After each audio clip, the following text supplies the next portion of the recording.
अस्सलाम वालेकुम, कैसे हैं आप सब। तो आज हम स्टार्ट करने जा रहे हैं एक्सरसाइज 1C का क्वेश्चन नंबर 4।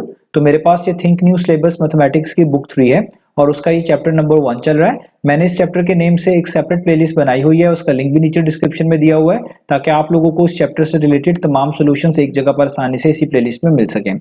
इसके अलावा आपको डिस्क्रिप्शन में मेरे सोशल अकाउंट्स के लिंक यानी मेरी फेसबुक प्रोफाइल, मेरी इंस्टाग्राम प्रोफाइल और मेरा ईमेल आईडी भी मिल जाएगा। आप इन्हीं अकाउंट्स के थ्रू अपने क्वेश्चंस को, सजेशंस को मुझ तक भी पहुंचा सकते हैं।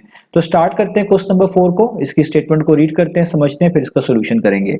तो यहाँ पे लिखा हुआ है गिवन दैट, यानी आपको कोई चीज प्रोवाइड की जा रही है और वो आगे मेंशन्ड है। तो आपको ये चीज दी गई है कि square root of ax square minus B is equal to C, यानी आपको ये बताया गया है कि अगर आप ax स्क्वायर माइनस बी का स्क्वायर रूट निकालेंगे तो वो c के इक्वल आएगा। आप यूं भी कह सकते हैं कि एक तरह का आपको c का फॉर्मूला बताया गया है या c की वैल्यू निकालने का ये फॉर्मूला बताया गया है। आगे हम रीड करें तो आगे लिखा हुआ है find the value of x। तो आपको कहा जा रहा है कि इस इक्वेशन में जो x है आपने उसकी वैल्यू को फाइंड आउट करके दिखाना है। आप देख सकते हैं यहाँ पर a के साथ ये x स्क्वायर लिखा हुआ है, तो इसमें जो ये x है आपने इसकी वैल्यू को बेसिकली फाइंड आउट करके दिखाना है। आगे लिखा हुआ व्हेन, जबकि a इज इक्वल टू 2, आपको a की वैल्यू बता दी गई है कि a 2 के इक्वल है, b is equal to 7, b की वैल्यू भी आपको बता दी गई है कि b 7 के इक्वल है, and c is equal to 5, और c की वैल्यू भी बता दी गई है कि c 5 के इक्वल है। यानी आपको a, b और c की वैल्यूज बता दी गई हैं, जो कि ऊपर इक्वेशन में आपको a b c लिखा भी नजर आ रहा है, और आपने जस्ट इस इक्वेशन में से x की वैल्यू को फाइंड आउट करके दिखाना है। तो जब भी ऐसा क्वेश्चन आए जिसमें आपको कुछ वैल्यूज बताई गई हो, इक्वेशन भी दी गई हो और किसी एक वेरिएबल की वैल्यू निकालनी हो, तो आपको जो वैल्यूज बताई गई होंगी आपने वो उस गिवन इक्वेशन में पुट कर देनी होती है। इस तरीके से आप अपनी रिक्वायर्ड वैल्यू को फाइंड आउट कर सकते हैं। तो आइए स्टार्ट करते हैं हम। तो सबसे पहले हम इस इक्वेशन को एक दफा यहाँ पे लिख लेंगे ताकि आसानी हो जाए। तो यहाँ पे हमारे पास मेंशन्ड है square root of ax square minus B is equal to C. अब आप इसमें वैल्यूज पुट कर दें, तो जहां पे a लिखा हुआ है वहां पे 2 पुट कर दें, जहां पे b लिखा हुआ है वहां पे 7 पुट कर दें, जहां पे c लिखा हुआ है वहां पे 5 पुट कर दें। तो मैं यहाँ पे लिखूंगा स्क्वायर रूट का ये रेडिकल साइन वैसे का वैसे ही, a लिखा हुआ है, a की जगह पे मैं क्या पुट कर रहा हूँ 2, ठीक है, ये मैंने पुट कर दिया। आप देख सकते हैं a की जगह पे मैंने 2 पुट कर दिया। उसके आगे x स्क्वायर लिखा हुआ है, x की वैल्यू तो फाइंड आउट करनी है ना, तो इसलिए हम इस x को और इसके ऊपर जो पार्ट 2 है यानी इसको आप पढ़ेंगे x स्क्वायर, इस सारे के सारे को हम वैसे का वैसे लिख लेंगे। आगे माइनस का साइन, और b की वैल्यू देखिए आपको बताई हुई है 7, तो आप इस b की जगह पे क्या वैल्यू पुट कर दें 7। तो देखिए मैंने b की जगह पे 7 पुट कर दिया, इक्वल टू का साइन वैसे ही, और c की वैल्यू जो है वो 5 है, तो आप इस c की जगह पे क्या पुट कर देंगे 5। तो मैंने a की जगह पर a की वैल्यू, b की जगह पर b की और c की जगह पे c की वैल्यू पुट कर दी।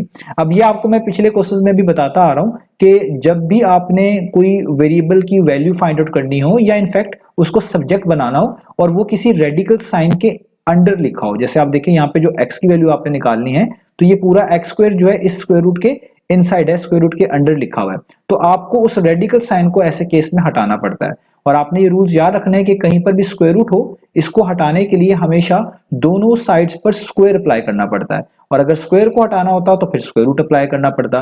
तो ये एक तरह का वाइस वर्सा प्रोसेस हो जाता है कि कहीं पे स्क्वायर रूट लगाओ, उसको रिमूव करना हो तो स्क्वायर अप्लाई कर दें, स्क्वायर लगाओ उसको रिमूव करना हो तो स्क्वायर रूट अप्लाई कर दें। तो हमारे पास यहाँ पे स्क्वायर रूट आ रहा है, हमने स्क्वायर रूट को हटाना है तो हमें स्क्वायर अप्लाई करना पड़ेगा दोनों साइड्स पर, इसलिए हम यहाँ पे लिखेंगे taking square on both sides. तो हम दोनों साइड्स पर स्क्वायर को अप्लाई करने जा रहे हैं। तो जो लेफ्ट साइड है जिसपे पहले से लिखा हुआ है square root of 2x square minus 7, इस साइड पर भी हम इस तरीके से राउंड ब्रैकेट्स डाल के ऊपर स्क्वायर अप्लाई कर देंगे यानी पार्ट 2 अप्लाई कर देंगे, और जो राइट साइड है इस साइड पे भी हम इस तरीके से राउंड ब्रैकेट्स का यूज करके ऊपर पार्ट 2 अप्लाई कर देंगे। यहाँ पर 5 के ऊपर आप ये राउंड ब्रैकेट्स का यूज ना भी करें, वैसे भी स्क्वायर लिख देंगे तो भी ठीक है, लेकिन अगर कोई नेगेटिव नंबर होता तो राउंड ब्रैकेट्स का यूज करना बहुत बेहतर रहता है। अब ये हमने क्यों अप्लाई किया स्क्वायर, क्योंकि हमें पता है स्क्वायर और स्क्वायर रूट कैंसिल आउट हो जाएगा, तो यहाँ पे जस्ट बच जाएगा 2x स्क्वायर माइनस 7, क्योंकि इसका जो रेडिकल साइन है जो स्क्वायर रूट है वो स्क्वायर से कैंसिल आउट हो चुका है। और 5 का स्क्वायर क्या है, 5 के स्क्वायर का मतलब है 5 को 2 टाइम्स लिखा जाएगा प्रोडक्ट फॉर्म में, यानी 1 और 2, ये 2 टाइम्स देखिए मैंने लिखा प्रोडक्ट फॉर्म में, तो इसका मतलब है 5 टाइम्स कितना होता है 25, तो इसका मतलब 5 का स्क्वायर कितना हो गया, वो हो गया 25। तो यहां तक तो हमने कर लिया।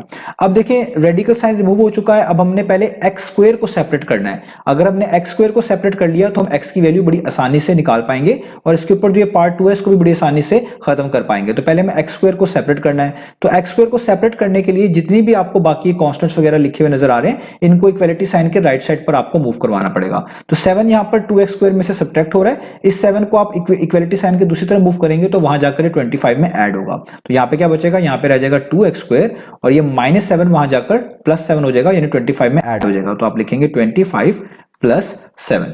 तो अब हम यहां पर क्या करेंगे, 25 को और 7 को जो है ऐड करवा देंगे। तो 25 में आप 7 ऐड करवाएं तो आपके पास आता है 32। तो यहां पे तो आ गया 32 और यहां पे जस्ट रह गया 2x स्क्वायर। ठीक है, अब देखिए x स्क्वायर के साथ 2 बच गया, तो 2 यहां पर x स्क्वायर के साथ मल्टीप्लाई हो रहा है। इस 2 को भी अगर हम यहां से रिमूव करेंगे यानी इक्वलिटी साइन के राइट साइड पर भेजेंगे तो 2 जो यहां पर मल्टीप्लाई हो रहा था इक्वलिटी साइन के दूसरी तरफ जाएगा तो इधर 32 को जाकर वो डिवाइड करेगा, यानी आप यहां पे लिखेंगे x square is equal to 32 divided by 2। तो देखें ये मैंने 2 को यहां से यहां पर मूव करवा लिया। अब आपको पता है कि 32 और 2 में कैंसिलेशन हो सकती है, 32 भी 2 से कंप्लीटली डिविजिबल है और 2 तो है ही 2 से कंप्लीटली डिविजिबल। तो 2 1 टाइम्स 2 होता है और आप जानते हैं 2 16 टाइम्स कितना होता है, 32 होता है। तो अब आपके पास ऊपर बच गया 16 और नीचे वाले 1 को लिखने की जरूरत नहीं है, अगर आप लिख भी लेंगे तो भी कोई प्रॉब्लम नहीं है। तो देखिए यहां तक हमने एक्स स्क्वायर की एक तरह की वैल्यू निकाल ली कि एक्स स्क्वायर किसके इक्वल है, 16 के इक्वल है। लेकिन अगर आप स्टेटमेंट देखें तो स्टेटमेंट में हमें x की वैल्यू निकालने को कहा गया था कि x की वैल्यू फाइंड आउट करके दिखाएं। हमने तो x स्क्वायर की फाइंड आउट कर ली, इसका मतलब हमें इसके ऊपर जो पार्ट 2 है जिसको मैं स्क्वायर पढ़ रहा हूं इसको हटाना पड़ेगा, क्योंकि जब हम पार्ट 2 को हटाएंगे तभी हमारे पास x की वैल्यू आएगी जो कि हमें रिक्वायर्ड है। तो हमें इस स्क्वायर को खत्म करना है और अभी मैंने आपको ऊपर यहां पर समझाया था इस वाली जगह पर कि अगर कहीं पर स्क्वायर रूट लगा हो और आपने उसको रिमूव करना हो तो स्क्वायर रूट को रिमूव करने के लिए दोनों साइड्स पर स्क्वायर अप्लाई किया जाता है। और साथ ही ये बताया था कि अगर किसी टर्म के ऊपर स्क्वायर लगाओ, स्क्वायर का मतलब उसके ऊपर पार्ट 2 आ रही हो, उसको हटाना हो तो फिर हम स्क्वायर रूट लगाते हैं। तो स्क्वायर रूट को हटाने के लिए स्क्वायर अप्लाई करते हैं, स्क्वायर को हटाने के लिए स्क्वायर रूट अप्लाई करते हैं। ये चीज आपने याद रखनी है।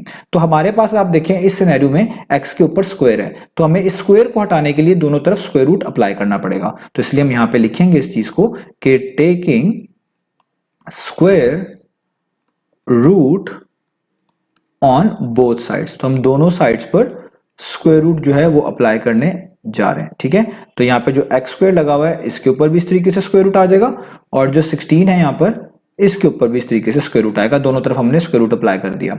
अब आप जानते हैं कि स्क्वायर स्क्वायर रूट से क्या हो जाएगा, कैंसिल आउट। तो यहाँ पे जस्ट क्या बच जाएगा x।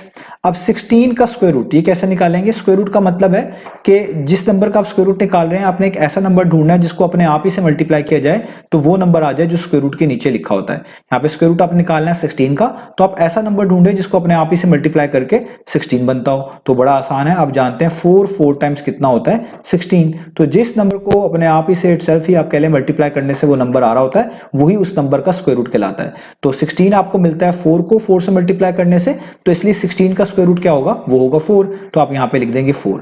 अब यहां पर एक चीज का ख्याल रखिएगा कि स्क्वायर रूट की हमेशा दो पॉसिबल वैल्यूज होती हैं, एक होती है पॉजिटिव वैल्यू जो कि मैंने भी लिख दी और एक होती है नेगेटिव वैल्यूज। तो पॉजिटिव और नेगेटिव दोनों ही वैल्यूज आपके स्क्वायर रूट की पॉसिबल वैल्यूज होती हैं। कैलकुलेटर जस्ट एक पॉजिटिव वैल्यू बता रहा होता है, तो इसलिए आपने इन इक्वेशंस के केस में नेगेटिव यहां पे साइन खुद से इन्वॉल्व करना है। तो स्क्वायर रूट ऑफ 16 की दो पॉसिबल वैल्यू हो सकती है, एक +4 और एक -4, इसलिए मैंने यहां पे पॉजिटिव और नेगेटिव लिखा है, यानी दो वैल्यूज हैं, एक तरह की +4 भी हो सकती है और -4 भी हो सकती है। तो ये हमारे पास वो x की पॉसिबल वैल्यूज थी जो कि हमने फाइंड आउट करके दिखानी थी। तो x की वैल्यूज आ गई +4 एंड -4। ठीक है, +4 या -4। तो यहां पे हमारा सोल्यूशन कंप्लीट हुआ। उम्मीद है आपको सोल्यूशन समझ आया होगा। इंशाल्लाह नेक्स्ट वीडियो से मिलेंगे बाकी सोल्यूशंस के साथ।